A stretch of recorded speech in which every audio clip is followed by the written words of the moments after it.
27 साल की उम्र का एक नौजवान लड़का नजीब अहमद, जो बदायूं जैसे शहर से निकलकर देश की प्रतिष्ठित यूनिवर्सिटी जेएनयू पढ़ने के लिए आता है और एबीवीपी के युवाओं से हुए झगड़े के बाद गुम हो जाता है।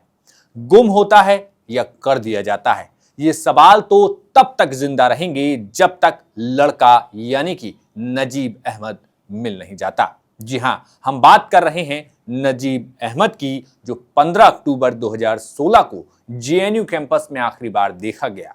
कहा गया कि एक रात पहले ही नजीब का अखिल भारतीय विद्यार्थी परिषद के लड़कों के साथ कैंपस में विवाद हुआ, लेकिन इस पूरे मामले में 9 साल से कानून की चौखट पर लड़ाई लड़ रही नजीब की मां ये कानूनी लड़ाई जैसे अब हार गई हैं। वो लड़ाई जिसमें उसे इस देश के कानून और देश की तमाम संवैधानिक संस्थाओं पर भरोसा था कि उसके बेटे को खोजकर निकाल लिया जाएगा, लेकिन इस मामले में 9 साल से चल रहे कोर्ट केस में देश की सबसे मजबूत इन्वेस्टिगेशन संस्था यानी कि सीबीआई ने कह दिया कि हमें नजीब का कोई सुराग नहीं मिला। नमस्कार, आप देख रहे हैं द हिंदी टॉप और मेरा नाम है मोहित कुशवाहा। वो लड़का जो कहता था कि मेरी अम्मी मेरी दुनिया है, मेरी अम्मी मेरी जन्नत है, आज उसी लड़के नजीब अहमद की मां के आंसू 9 साल से रुके नहीं हैं। हाँ, अपने बेटे को याद करते हुए मां की याददाश्त जरूर अब जाने लगी है, लेकिन पहले पूरा मामला क्या है वो समझ लीजिए।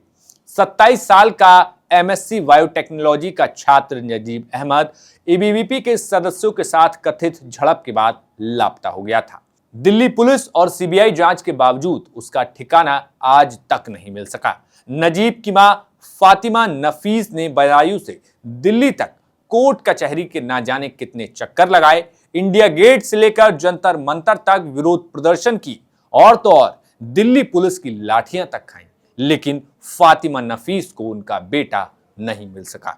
वो बेटा जिसे 27 साल तक लाड़ प्यार के साथ मां फातिमा ने पाल पोस कर बड़ा किया, उसकी गुमशुदगी पर सीबीआई ने दिल्ली की राउज एवेन्यू कोर्ट में अक्टूबर 2018 में अपनी क्लोजर रिपोर्ट दाखिल करते हुए कहा था कि अब उन्हें नजीब नहीं मिल सका, जिस मामले में अब कोर्ट ने क्लोजर रिपोर्ट को 30 जून साल 2025 को स्वीकार कर लिया है और कोर्ट ने कहा कि सीबीआई को ये स्वतंत्रता दी है कि अगर भविष्य में कोई ठोस जानकारी सामने आती है तो वह जांच फिर से शुरू कर सकती है।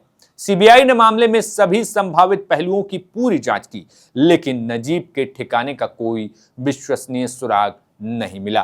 कोर्ट ने नजीब की मां की आपत्ति याचिका को खारिज करते हुए यहां तक कह दिया कि सीबीआई की जांच में कोई लापरवाही नहीं दिखी है, लेकिन साथ में इस मामले में कोर्ट ने आगे ये जरूर कहा कि ये दुर्भाग्यपूर्ण है कि जहां इस मामले में कानूनी कार्यवाही समाप्त हो रही है, वहीं नजीब की मां और अन्य प्रियजनों के लिए अभी भी कोई क्लोजर नहीं है।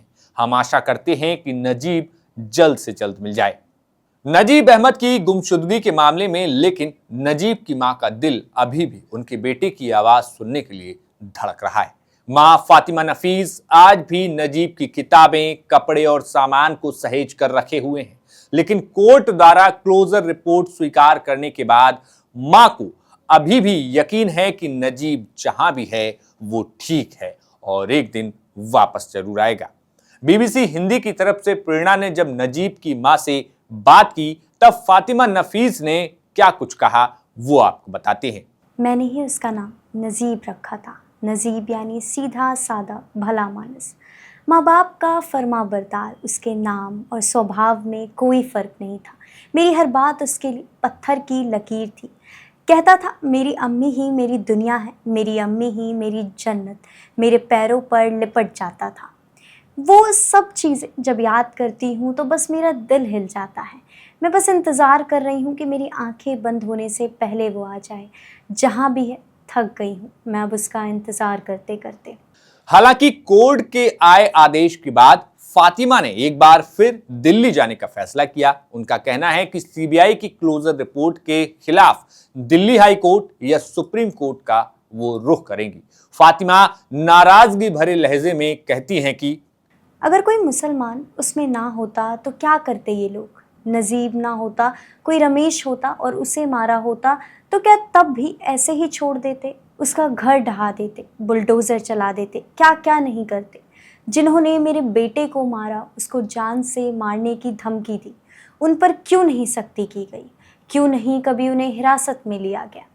देश की इतनी बड़ी पुलिस, दिल्ली क्राइम ब्रांच और सीबीआई इतनी बड़ी यूनिवर्सिटी के स्टूडेंट को ढूंढने में नाकाम रहे।